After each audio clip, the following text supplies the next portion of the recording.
In the Vatican City, preparations move forward for the canonization of first Venezuelan saints, José Gregorio Hernández and Carmen Rendiles, on October 19th. In Peru, the National Association of Journalists reported brutal police repression that included at least 25 attacks on journalists during anti-government protests. In Palestine, plans are being implemented to reconstruct, and humanitarian aid is entering the territory, while most residents are displaced and struggle to survive in a paralyzed economy.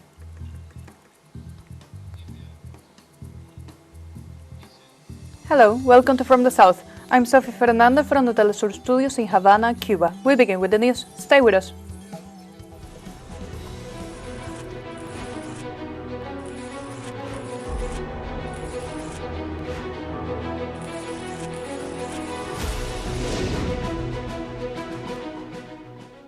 In Vatican City, St. Peter's Basilica is ready for the canonization ceremony of the first Venezuelan saints, José Gregorio Hernández and Mother Carmen Rendiles, this Sunday, October 19th. On the eve of this event, portraits of the blessed were displayed in the facades of St. Peter's Basilica. They will remain there for the faithful to see during the solemn Mass to be presided over by Pope Leo XIV. The ceremony will be a historic milestone. José Gregorio Hernández, the Doctor of the Poor, and Mother Carmen Rendiles, founder of the Congregation of the Servants of Jesus, will become the first Venezuelan saints. Regarding Dr. Hernández, Pope Leo XIV highlighted his life, emphasizing how he combined his high medical competence with a deep dedication to the most vulnerable.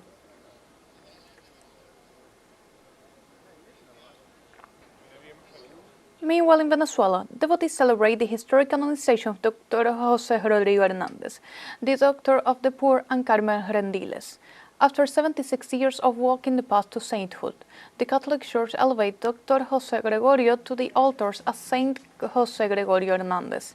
In various churches and squares across the country, Venezuelans have gathered for a vigil where they are offering prayers and other activities as they want the canonization. The canonization ceremony will be held in St. Peter's Basilica, officiated by Pope Leo XIV. In addition, this ecclesiastical recognition will not only honor the legacy of faith and service of these two figures, but also marks a transcendental milestone as they are the first Venezuelans blessed to ascend to sainthood.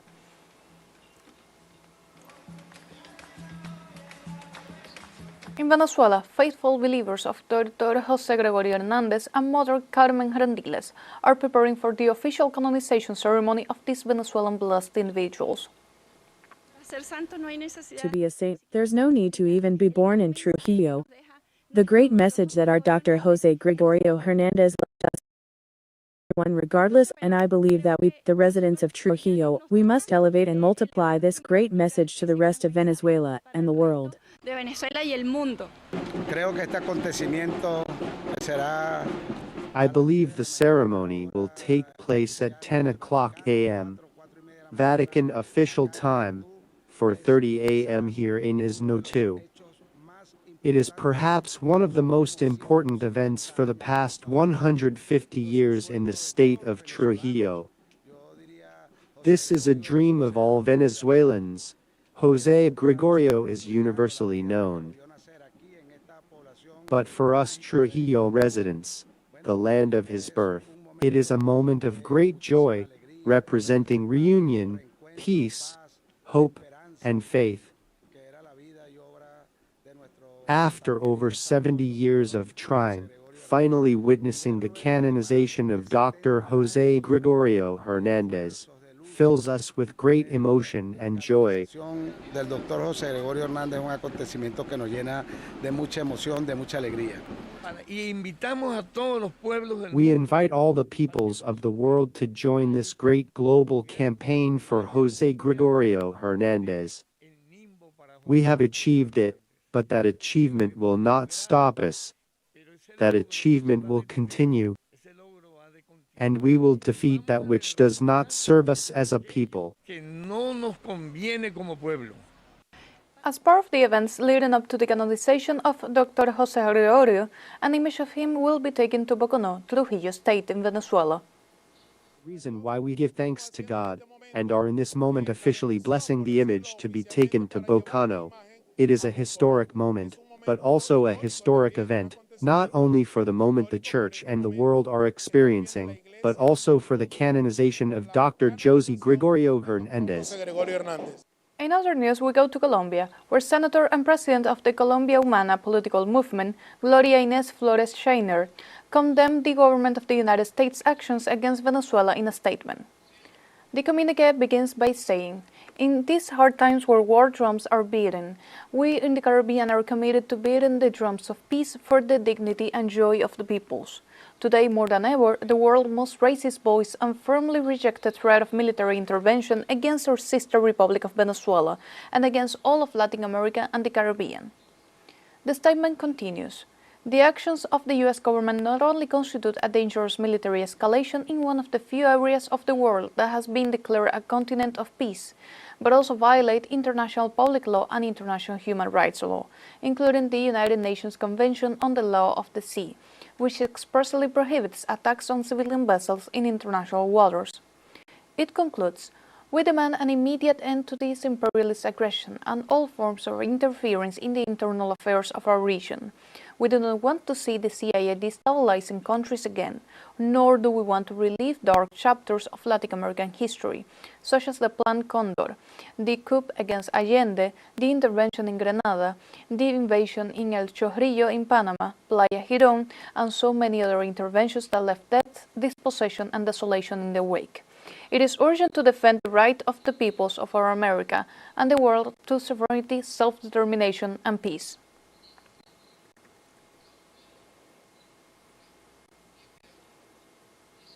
Meanwhile, in Trinidad and Tobago, on behalf of the Assembly of the Peoples of the Caribbean, Assembly member David Abdullah requested a meeting with the heads of government of CARICOM to adopt a position regarding the threat posed by the United States military deployment.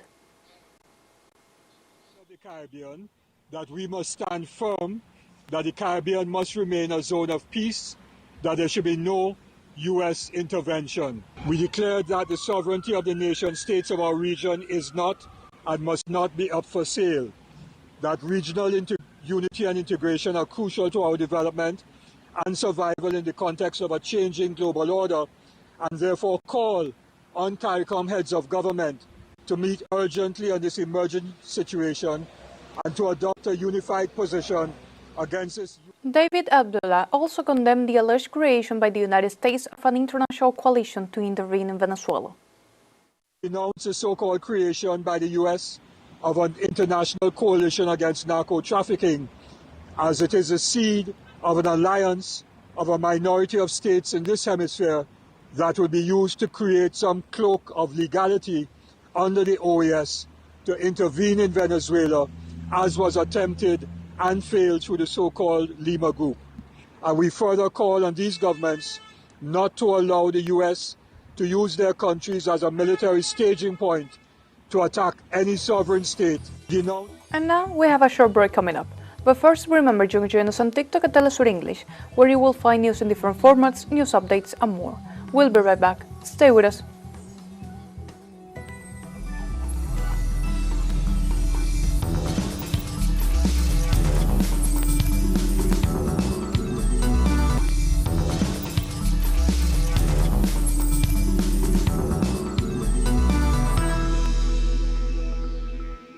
Welcome back to From the South. And we go to Peru, where the National Association of Journalists reported brutal police repression that left at least 25 attacks on journalists during anti-government protests. According to the Press Freedom Observatory report of the National Association of Journalists of Peru, detailed the state violence was intensified in recent mobilizations against the government and Congress. Reported that 14 attacks were carried out with rubber bullets and 11 physical assaults were recorded specifically against journalists carrying out their work.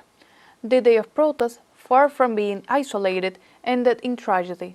During the repression, a police officer fired his weapon at a protester, causing his death. Confirmed by the Ombudsman office confirmed the death, also reporting more than 100 wounded and 10 detained, in a clear sign of disproportionate use of force.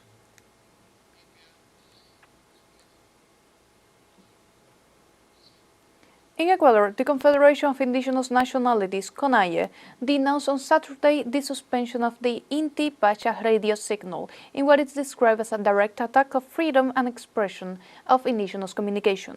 The community media outlet was sanctioned by the Telecommunications Regulation and Control Agency with a 15-day suspension of its broadcast in the context of the protests against the government of Daniel Noboa. The indigenous movement condemned the measure as a punishment for popular and community communication and vowed to continue speaking out. The organization noted that this is part of a pattern, citing the suspensions of Radio Illuminum and TV MIC, as well as signal blocking and harassment of community communicators.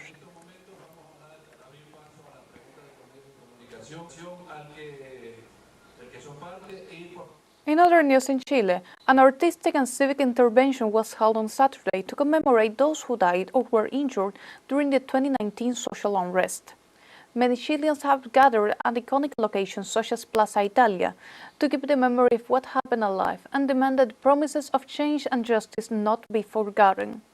Although the Constitutional Convention includes work and the proposal's new constitution was rejected in a plebiscite, the legacy of the social movement continues to influence political and social debate in Chile. Elsewhere, protesters painted bodies under the slogan, "We will not forget," and remember the names of the 11,000 victims of the illegitimate coercion.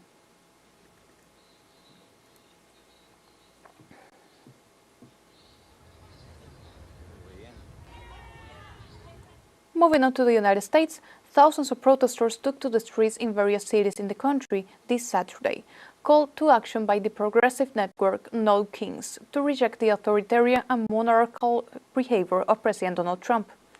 The protest is taking place in the context of the government shutdown and growing institutional tension in the country, which has been going on for almost 3 weeks. This is the third mass mobilization since President Trump's return to the White House. Previous protests in June follow a military parade that critics call a display of personal vanity by the president. In response to the outflow of protests, the U.S. government ordered the deployment of the National Guard to control the mobilizations.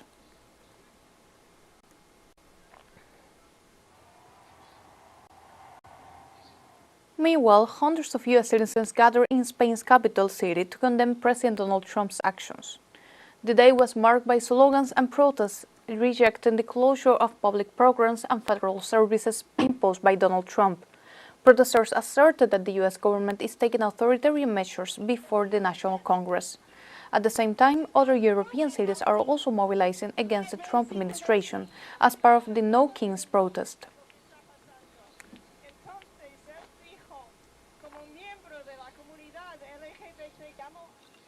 In this context, thousands of United Kingdom citizens gathered at the U.S. Embassy in London to reject the rejection of the policies promoted by U.S. President Donald Trump.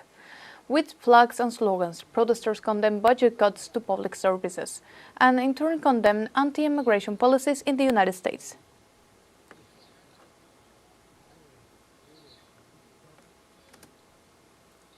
In this regard, hundreds in France, especially U.S. expatriates, gathered in the center of Paris in support of the No Kings movement. This demonstration rejects the policies of U.S. President Donald Trump, and participants chanted slogans against the U.S. administration and displayed posters supporting the protests taking place in several U.S. cities.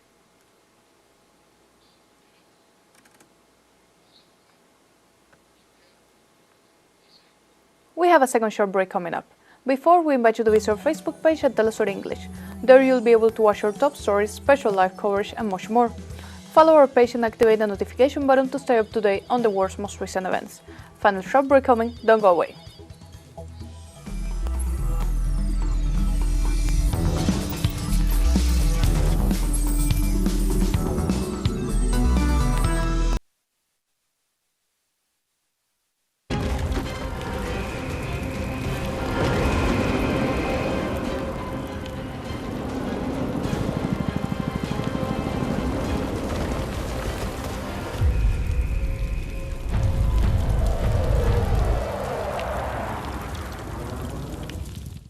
Welcome back. The situation in Palestine remains difficult for Gaza, days after the ceasefire between Israel and Hamas. Plans are being implemented to reconstruct and humanitarian aid is entering the territory. Most residents are displaced and struggle to survive in a paralyzed economy, with severe shortages of food, water, and other necessities, despite the constant fear of a new attack. The genocide has caused widespread destruction and continues to affect society by depriving it of its livelihoods. Most Gazans lost their sources of income, whether it was business, agriculture, or daily work. According to medical sources, the Israeli escalation that intensified on October 7, 2023, has so far caused 67,967 deaths and 170,179 injured.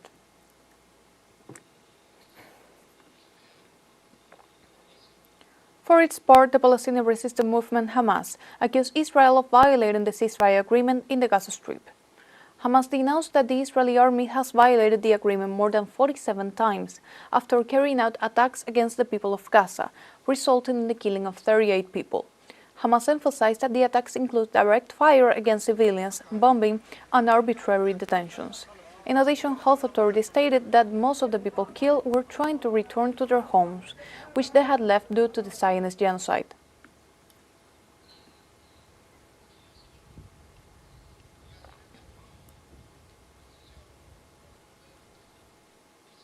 Meanwhile, Israel handed over the remains of 15 Palestinians killed in the Gaza Strip.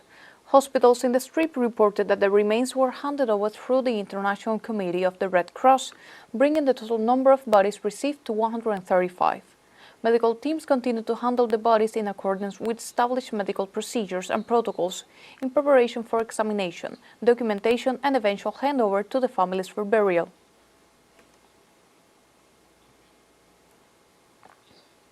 Meanwhile, in South Korea, multiple citizens gathered in front of the U.S. Embassy to demand an end to the Israeli offensive and denounce the genocide in the Gaza Strip. Hundreds of activists demonstrated in Seoul. The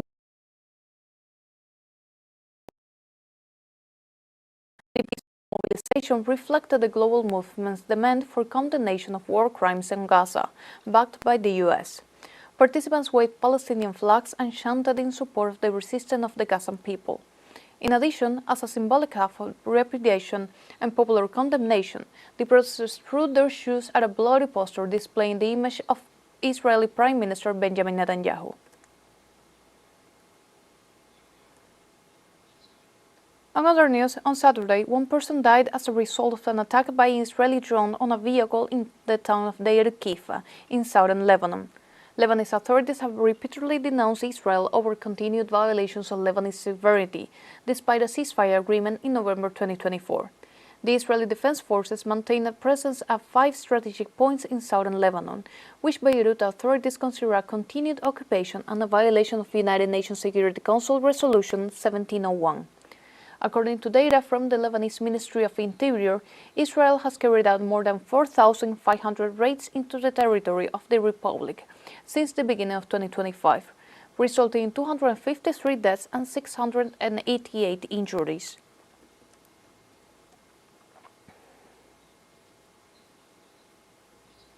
In other news, Bangladesh cancelled flights after a massive fire at Dhaka International Airport. Authorities reported that 37 firefighters and police forces fought the fire to prevent the flames from spreading to other facilities. Flights were cancelled and passengers were transferred to other airports. So far, only 4 people have been taken to hospitals due to smoke inhalation. Flights were expected to resume later in the day.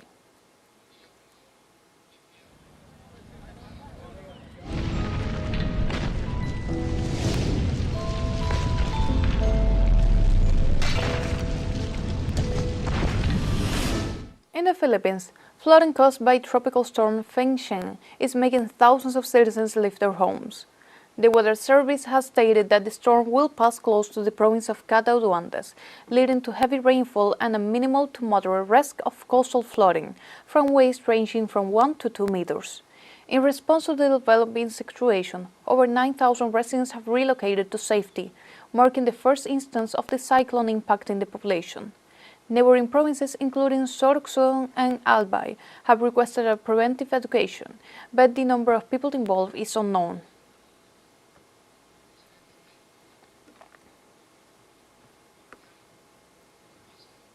In In other news, the Mexican government confirmed this Saturday that, more than a week after heavy rains hit several states, the death toll has risen to 76, while 39 people are missing or unaccounted for.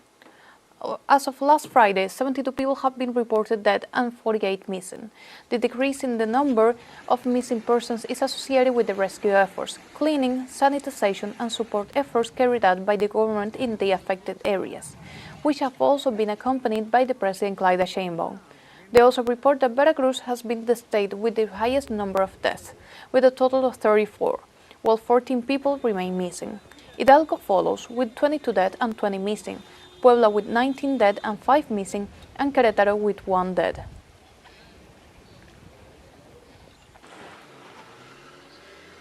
And like this, we have come to the end of this news brief. You can find these and many other stories on our website at telesurenglish.net, and join us on social media. We're on Facebook, X, Instagram, Telegram, and TikTok. For Telesur English, I'm Sophie Fernandez. Thank you for watching.